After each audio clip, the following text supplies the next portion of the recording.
Assalamualaikum warahmatullahi wabarakatuh. Pada kesempatan kali ini, kami kelompok 2 akan memaparkan materi mengenai ayat Al-Quran dan hadis yang membahas tentang ilmu pengetahuan dan sains oleh dosen pengampu Zaifullah SPD MPD. Nah, kelompok 2 sendiri terdiri dari saya, Cindy Rahmawati, teman saya Anti Husnul Khotimah, Miftah Gina Safira, dan Fauzan Zain Mubarak. Oke, langsung saja kita masuk ke materi pertama. Ilmu pengetahuan merupakan salah satu isi pokok kandungan kitab suci Al-Quran. Bahkan kata ilmu itu sendiri disebut dalam Al-Quran sebanyak 105 kali, tetapi dengan kata jadiannya ia disebut lebih dari 744 kali, yang memang merupakan salah satu kebutuhan agama Islam. Betapa tidak, setiap kali umat Islam ingin melaksanakan ibadah selalu memerlukan penentuan waktu dan tempat yang tepat. Umpamanya melaksanakan sholat, menentukan awal bulan Ramadan, melaksanakan haji, semuanya punya waktu-waktu tertentu di mana dalam menentukannya kita harus menggunakan teknologi yang didapat dari ilmu pengetahuan dan sains. Allah telah meletakkan garis-garis besar sains dan ilmu pengetahuan dalam Al-Quran. Manusia hanya tinggal menggali, mengembangkan konsep dan teori yang sudah ada, antara lain sebagaimana terdapat dalam Quran Surah Ar-Rahman ayat 33 di bawah ini. Baik teman-teman, sekarang saya akan membacakan Surah Ar-Rahman ayat 33. A'udzu billahi minasyaitonir rajim. Bismillahirrahmanirrahim. Ya ma'syarul jinni wal insi inistata'tum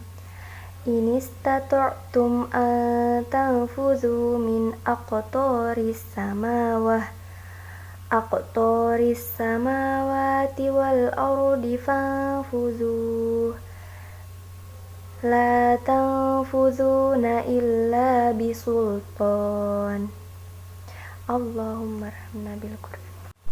Yang artinya, wahai golongan jin dan manusia, jika kamu sanggup menembus penjuru langit dan bumi, maka tembuslah. Kamu tidak akan bisa menembusnya kecuali dengan kekuatan dari Allah. Quran Surah Ar-Rahman ayat 33. Nah teman-teman, maksud dari ayat yang sudah saya bacakan tadi adalah kita sebagai manusia tidak akan bisa menembus langit dan bumi kecuali dengan kekuatan. Nah, kekuatan yang dimaksud di sini menurut para ulama adalah ilmu pengetahuan.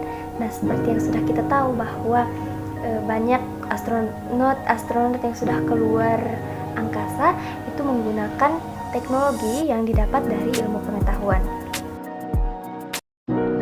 Salah satu kemujizatan atau keistimewaan Al-Quran yang paling utama adalah hubungannya dengan ilmu pengetahuan. Begitu pentingnya ilmu pengetahuan dalam Al-Quran, sehingga Allah menurunkan ayat yang pertama kali Quran Surah Al-Alaq 1 ayat 1-5 yaitu Bismillahirrahmanirrahim. Iqra bismi rabbikal ladzi khalaq, khalaqal insana min 'alaq, Iqra wa rabbukal akram, allazi 'allamal bil qalam, 'allamal insana ma lam ya'lam. Wahyu pertama itu mengingatkan bahwa Allah telah memuliakan atau menjunjung tinggi martabat manusia melalui baca. Artinya dengan proses belajar mengajar itu manusia dapat menguasai ilmu-ilmu pengetahuan, dan dengan ilmu pengetahuan ini manusia dapat mengetahui rahasia alam semesta yang sangat bermanfaat bagi kesejahteraan hidupnya. Sekian. Assalamualaikum warahmatullahi wabarakatuh. Perkenalkan, nama saya Fauzan Zain Mubarak dengan nomor induk mahasiswa 2111600051. Ya, langsung saja. Islam adalah satu-satunya agama di dunia yang sangat atau bahkan paling empatik dalam mendorong umatnya untuk menuntut ilmu. Bahkan Al-Quran itu sendiri merupakan sumber ilmu dan sumber inspirasi berbagai disiplin ilmu pengetahuan sains dan teknologi. Betapa tidak, Al-Quran sendiri mengandung banyak konsep-konsep sains, ilmu pengetahuan, dan teknologi, serta pujian terhadap orang-orang yang berilmu. Dalam Quran Surah Al-Mujadilah ayat 11, Allah Subhanahu wa Ta'ala berfirman yang berbunyi, A'udzubillahi minasyaitonirrajim, Bismillahirrahmanirrahim. Ya ayyuhallazina amanu iza qila lakum tafsahu fil majalisi fafsahu yafsahillaha lakum wa iza qilan suzu fanzuzu yarfa'ullaha allazina amanu minkum wallazina utul ilma darajat wallahu bima ta'maluna khabir. Yang artinya, wahai orang-orang yang beriman, apabila dikatakan kepadamu, berilah kelapangan dalam majelis-majelis, maka lapangkanlah. Dan apabila dikatakan berdirilah kamu, maka berdirilah. Niscaya Allah akan mengangkat derajat orang-orang yang beriman di antaramu, dan orang-orang yang diberi ilmu beberapa derajat. Dan Allah maha teliti apa yang kamu kerjakan. Assalamualaikum warahmatullahi wabarakatuh. Saya Nifta Gina Safira dengan NIM 21116050. Selain surah yang telah dibacakan dengan saya Fauzan, di sini juga ada surah mengenai pengetahuan dan sains, yaitu laqad kana fi qasasihim ibratul lawliyal albab makana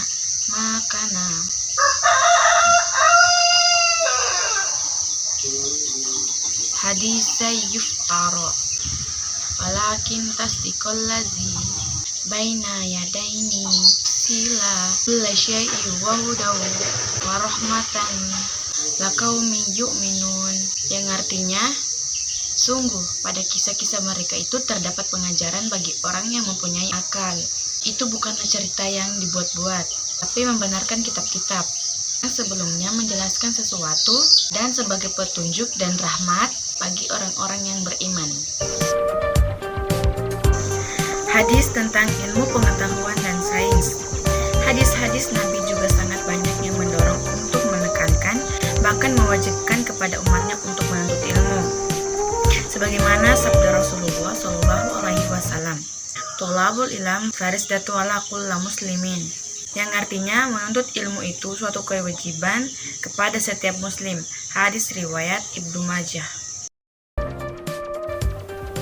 Nah, di sini juga saya akan membacakan salah satu hadis yang membahas tentang ilmu pengetahuan. Bismillahirrahmanirrahim. Man salaka tariqan yaltamisu fihi ilman sahalallahu lahu bihi tariqan ilal jannah. Yang artinya, barang siapa yang menempuh jalan untuk mencari ilmu, maka Allah akan memudahkan baginya jalan menuju surga. Hadis riwayat Muslim. Adapun dalam hadis yang berbunyi, man kharaja fi thalabul ilmi fahuwa fi sabilillahi hatta yarji'a, yang artinya barang siapa yang keluar untuk menuntut ilmu, maka ia berada di jalan Allah hingga ia pulang. Hadis riwayat Tirmizi.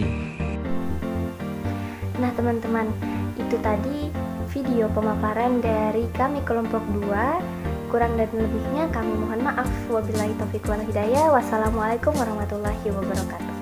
Dah.